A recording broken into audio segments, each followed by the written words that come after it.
This right here was a dystopian city in the Hong Kong metropolitan area. Kowloon Walled City was dubbed as one of the most densely populated places on Earth. The 2.7-hectare Kowloon Walled City, or just over 4 NFL football fields, was home to some 50,000 people at its height in 1990. Only a lucky few of the residents were lucky to feel some sunshine, as the vast majority of the residents lived in the darkness of this multi-story maze of improvised buildings. This density far surpassed that of modern urban centers and is among the highest densities ever recorded for a human settlement. This one cluster of houses and tall buildings housed schools, churches, shops, restaurants, workshops, and basically everything you in a society. If the entire world's population of 8 billion people were to live with the same density as Kowloon Walled City, at its accurate peak density, they could fit into an area of approximately 6,382 square miles. This size is comparable to a large city or a metropolitan area. For example, roughly the size of the combined metropolitan areas of Los Angeles and New York City. This calculation further emphasizes the extraordinary population density that characterized Kowloon Walled City. We can clearly see open space around the city, so why not just expand the city? Nestled in the heart of Hong Kong, the Kowloon Walled City was not a part of Hong Kong, as it had its own legal status. But how did this densely populated enclave come to be? Our story begins in the Song dynasty, around the year 960, when Kowloon Walled City was a mere military outpost, housing imperial soldiers to oversee the salt trade. It was during the Qing dynasty, specifically in 1847, that the fortifications we associate with the walled city were built. This was an aftermath of the First Opium War between China and the British Empire. You see, China exported tea to the British, but weren't interested in any of the goods Britain offered. Until the British Empire, more specifically, East India Company imported opium to the Chinese. This led to an addiction pandemic and ultimately the First Opium War. China lost the war and had to give up a portion of Hong Kong. Kowloon Walled City was now a small fortress to oversee the British. In less than 15 years, the Second Opium War broke out with the rising tensions over trade between the Chinese and British governments. China's defeat in the war saw it relinquishing its control of Hong Kong to the British via the 1898 Second Convention of Peking. While the terms of the convention granted Britain a 99-year lease of Hong Kong, the Kowloon Walled City was exempt and remained a Chinese territory, becoming a small piece of China within British Hong Kong. Sticking out like a sore thumb in an awkward political position, the Kowloon Walled City would continue to be an anomaly for the rest of its existence. This unique status led to a power vacuum. The Japanese occupation of parts of China during the World War II era saw the Japanese needing materials to develop the nearby Kai Tak airport of Kowloon. Subsequently, the Japanese tore down every bit of the wall. As the British regained control of Hong Kong after the Japanese surrender, they were met with another tricky problem. Thousands of refugees escaping the Chinese Civil War had fled to the Kowloon Peninsula and refused to leave despite official warnings. By 1948, the British had adopted a hands-off policy, while recognizing the Chinese government's jurisdiction, which remained unexercised, over the territory. In the decades that followed, Kowloon Walled City transformed. From a few thousand residents in the 1950s, it swelled to an estimated 50,000 by the 1990s. This rapid growth was unchecked by the usual urban regulations, leading to a maze of buildings and alleys, unlike anything seen before. Some buildings were sandwiched between each other, while others were stacked higher and higher, barely scraping the maximum height limit of 14 stories. 14 stories was the absolute max because of the nearby Kai Tak airport. This airport is infamous for their landings, as they are passing by over the heads of the close-by rooftops.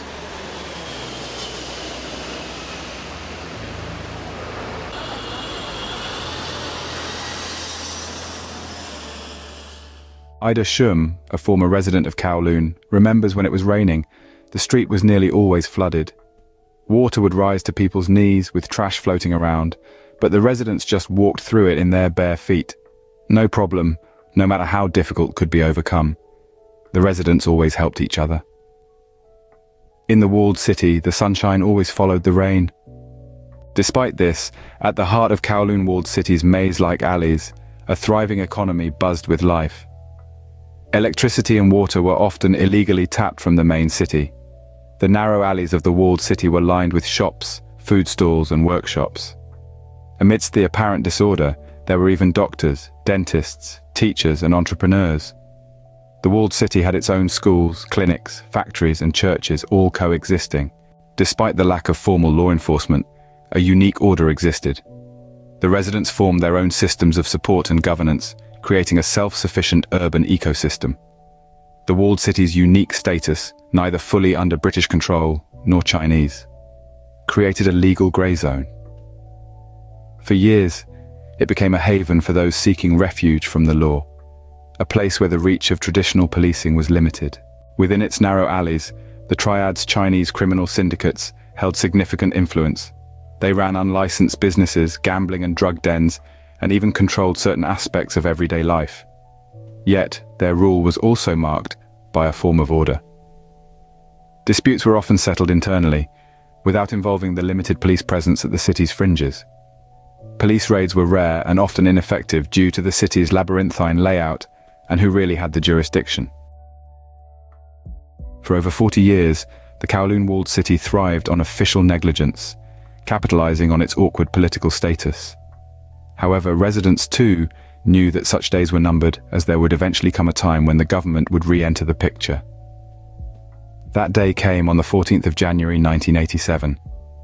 In the morning hours, just as residents were going about their daily routines, news of demolition and redevelopment of the city broke. Against the residents' will, against the backdrop of a joint Sino-British declaration signed 2 years earlier to transfer the sovereignty of Hong Kong back to China on the 1st of July 1997, there was no resistance from the Chinese government. This allowed the Hong Kong government to carry out its plans of demolishing and redeveloping the Kowloon Walled City.